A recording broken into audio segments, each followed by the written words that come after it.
Hi, and thanks for dropping by and having a look under the bonnet of our A1Football Bot. Now, if you've had some of our latest bots like Magic Soccer Bot and Layhorse Bot, well then you'll see the layout and the settings in that are very similar. If you haven't seen them, well hopefully this video will show you briefly what the bot is, how it's set up and what it can do. First thing that we look at here is we have four main tabs, or five across the top there: the settings, the current bets, of which there's none at the moment, the cancelled bets, and the results of the bets that we've had so far. And the last one is the log, and what the log does, it tells us exactly how the bot is betting, why it didn't make certain bets, etc. So it answers a lot of your questions. If you have a query of, oh, how come it didn't bet on that match, the log will tell you what it's doing. Before I go any further, this bot, you must have a Betfair account because it bets into the Betfair computer. So unless you can have Betfair and you can back and lay, then the bot will be of no use to you. Okay, so if we go along, the first tab and the most important tab really, and that's how you set the whole bot up, is the settings, of course. The first thing you need to have is ticked as auto reload, and what this does is every half hour or hour it refreshes on all the games that are coming up. So it will drop off old games, it will bring in new games that are happening further down the time frame, and also if there's time adjustments on games, then that will be made as well. The time that's displayed will always be the local time on your computer or VPS. Okay, so we have reload lay 1, reload lay 2, you don't need to touch. If you've got auto reload done there, then these ones don't need to be clicked on. Then we have two options. This bot bets two options. It bets the correct score and the matched odds. And if we just go over here and have a look, we have here the correct score. So we have all the settings that we can use in correct score, and we'll go into them in a minute. And we have matched odds and all the options that are available for matched odds. But over here, back on the left hand side, is we have these all the games or matches that will be in the correct score market, and this is all the ones for the matched odds markets. For the correct score, these are the leagues. So if there's certain leagues that you don't want, you can untick them for the day. But if you untick any leagues here, you need to untick auto reload, because otherwise it will reload the ones that you've unticked. So say for example you didn't want to bet in the Indian League, Indonesia or that, you would untick these, and you could do them for like the correct score market or over here in the matched odds market. So the first tab tells you the matches, the second tab tells you the leagues, and then again for matched odds and the matched odds leagues. Okay, show the market. Basically, if you click on show the market, it will bring up, see this grey area here, it's intentionally left blank, and the bot doesn't need to see any of the markets being displayed because it bets behind the scenes. But if you, for example, in correct score, if you wanted to have a look at, say, the Spartak Moscow youth game there, if you click on show the market and then click on the match that you want, it will bring the match up here. The problem by doing this though is you can see the API request increases dramatically. You can see it's looking at 28 calls per second back to Betfair. Now we don't need these, so we always have the market unticked. And if we untick that and go click out of it, you'll see now the APS requests have dropped back down to 0 or 0.5, and that's, you know, around about, especially if you're running 3 or 4 or 5 bots, then that's what you really desire to have it down there, so you don't get in any trouble with data overload and of course clogging up your computer or VPS by making all these needless requests that the bot doesn't need to know. Okay, so that's what that does, show the market, so you don't need to tick that. The green button takes you to the online manual for not only this bot but all our other bots as well. Okay, and then if we come over further, commission. Now you put the commission rate that Betfair is charging you, so the standard rate is 5% on sports. The These ones you can't do, and this one here, profit lay 1 and profit lay 2. This is just telling us what the profit for each of these tabs are at any given time. So the next thing we move to is the all-important area here. This is where we make our settings in this pink area here. This is our settings that the bot will bet to. So at the moment I've got this one set to, in the correct score market, the favourite score line is the one that I'm going to bet. Now the bot won't bet every favourite score line for every match. These are the restrictions below that the bot will bet to. So at the moment I've got it fairly open. I've got it from minimum price is 1 right up to a maximum price of 10. So if the game matches within that price range, it will place a bet providing the following parameters are met, and that is minimum goal ratio. Now what's a goal ratio? The goal ratio is an index that we have made from all the data that we've collected over the last 5 years of football, and each match has a goal data ratio. This is the higher the goal ratio, obviously means the more goals that are likely to be scored in a game. So a game with a match ratio of 10 should, on past history, have a lot more goals than a game with a goal ratio of 2 or 3. So basically, by putting between 5 and 10, we're expecting in that game quite a few goals to be scored. So by picking the favourite scoreline, generally the favourite scoreline is like 0-1, 1-0, 1-1, 2-0, 0-2, something like that. With it, those 5 or 6 scorelines are generally where the favourite scoreline will be. But we're expecting in the games that qualify for a lot of goals to be scored. So we set our minimum goal at 5 and a maximum at 10. Time to bet. We're looking at, this is all pre-play, so we're looking at betting before the match actually starts, and I've got it at 2 minutes. You can have it at 5 minutes, you can have it wherever you want. But if you're having pre-play, obviously the closer you get to the game, the more money that will be in the game. Or you can have it in play. Well, I'm in Australia and we can't bet in play on the net, so we can't use the in play option, but you may want to if you choose to. The minimum amount matched, this is the minimum amount matched in the correct score market for this one, and I've just got it set at 5,000 Australian because I just basically want to get bets in, so when we're testing the softwares and that, we keep the minimum amount matched low so that we can obviously find any bugs in that may be in it.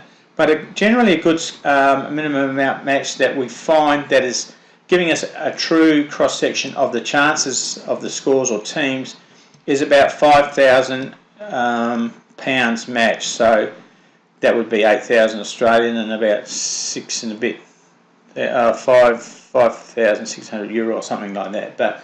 But basically around the 5,000 English pounds is giving us a roughly good indication. If the favourite is the favourite, then that's the bulk of, that's giving us a true indication. And we're not getting a big gap between the back and the lay price. When we bet, obviously we're looking at the lay price here. You don't want a back price of 3 and a lay price of 5 because obviously there's that market is not very firm and you don't want to be in a market like that.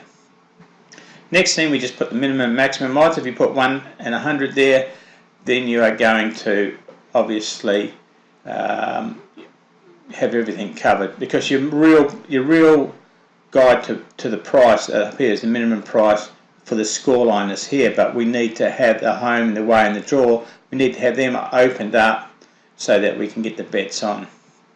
The next thing we move into is the stop profit per match, and this is really the target. What target do we want to win for every winning match?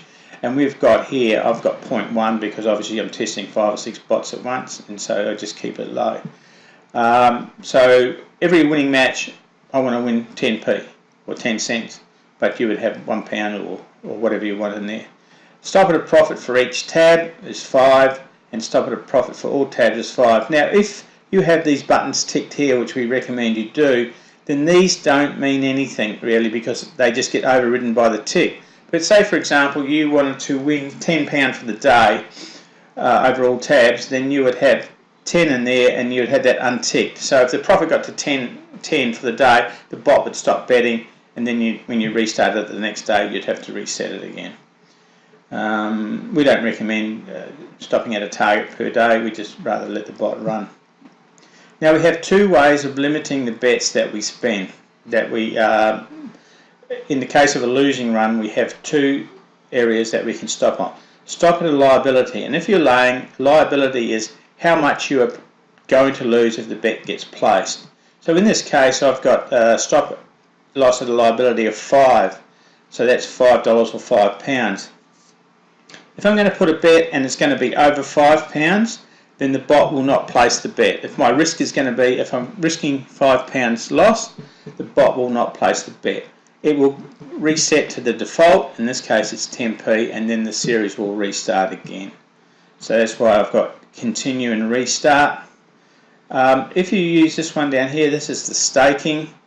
Now if you put 2 there, you can lose a lot more than 2, because obviously if the odds are 8 and you put a £2 stake on it, then you can lose 16 less your stake, so you can lose £14.